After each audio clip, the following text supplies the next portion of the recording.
दोस्तों, आपके साथ हूँ आपके समक्ष अपनी नई प्रकाशित कथा पुस्तक मेजो मामा का गाँव के साथ।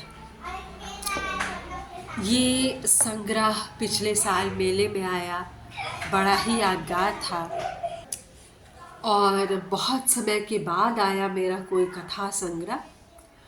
और अभी इस पर एक परिचर्चा हुई थी। मुझे लगता है ये 3-1 महीने पहले की बात होगी, हो सकता है 2 महीने पहले की बात होगी। पंकज शर्मा जी थे जिन्होंने बेसिकली इस संग्रह को नई किताब से मुकम्मल करवाया, अनन्य प्रकाशन से। और चैताली जी थी, संचालन कर रहे थे मेरे ख़याल से विशाल पांडे नहीं थे इस पुस्तक के संचालन में। मेरी और कविताओं की भी किताबें आई थी।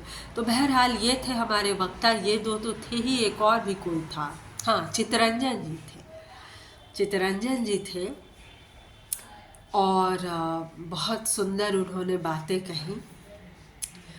सब ने, चैताली जी ने भी और तमाम लोगों ने। और चैताली जी का एक सवाल था जिसका उस वक्त एक मुकम्मल जवाब मैं नहीं दे पाई। उन्होंने पूछा कि भाई, इस संग्रह में बहुत अच्छी कहानियाँ हैं, युद्ध के साए में लड़की इत्यादि इत्यादि, तो आपने शीर्षक कथा मेजो मामा का गांव क्यों बनाया?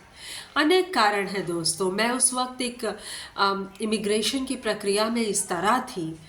देश निकाले के बाद, तलाक के बाद दोबारा से देश के बाहर बसने की कोशिश के बीच में कि मैंने सोचा कि इसको भी स्थगित कर दें और बाद में इसका जवाब दें। और ये बात भी मैंने उस वक्त कही नहीं, बस मैंने एक सवाल थोड़ा सा उछाल कर कहानीपन को लेकर छोड़ दिया और मैंने सोचा था कि बाद में लौटूंगी। उसका मकसद केवल ये नहीं था कि उस कहानी से दोबारा गुजरूं, बल्कि मैं उस कहानी के भीतर इस तरह हूँ कि उस पर वैसे बात कर सकूं पैशनेटली, जिस पैशन से मैंने इसको लिखा। और हो सकता है कि इसको भी बहुत सारे लोग केवल एक प्रयोग धर्मी कथा मान लें। मेजो मामा का गांव। मैं गांव में कभी रही नहीं, शायद मेरी कोई भी रात गांव में नहीं बीती है। मैंने हमेशा गांव को एक आउटसाइडर की नज़र से देखा, बाहर के व्यक्ति की नज़र से, जो कि जिसके लिए गांव का खुलापन, बीघों के खेत, सब कुछ। यही एक गांव है जिस गांव में मेरी कुछ रातें बीती और बहुत खूबसूरत। वहाँ के लोगों का क्या जीवन होता है, फसल के पकने, ये कब तक बाकला पकेगा से लेकर सिंचाई का जल कैसे आएगा। अभी जो मेरा सहायक है, कल हमारे घर में बिजली का बहुत ड्रामा हुआ, तो मैंने उससे पूछा कि तुम्हारे गांव में भी ऐसा बिजली का ड्रामा होता है? तो उसने कहा कि हाँ, ठीक जिस वक्त मेरी फसल को सींचने का समय था उस वक्त बिजली चली जाती है। तो आप बिजली वाले, सरकार, सबके खिलाफ आप हम सबको बुद्धू बनाते हैं, हमें आपस में लड़वाते हैं। ये भी आप सुन लीजिए।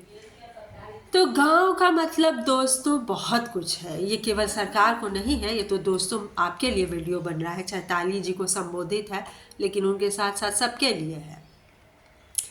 कल मेरी इतनी पहली बार ज़माने बाद सर्दी से तबीयत ख़राब थी और सुबह की मेरी पूरी चाय, मेरी आदत है मुझे चाय बहुत गर्म चाहिए और मैं बार बार उसको जा के माइक्रोवेव में अपनी एक बड़े से ग्लास की चाय को गर्म करती हूँ और हर बार मुझे चूल्हे पे गर्म करनी पड़ी।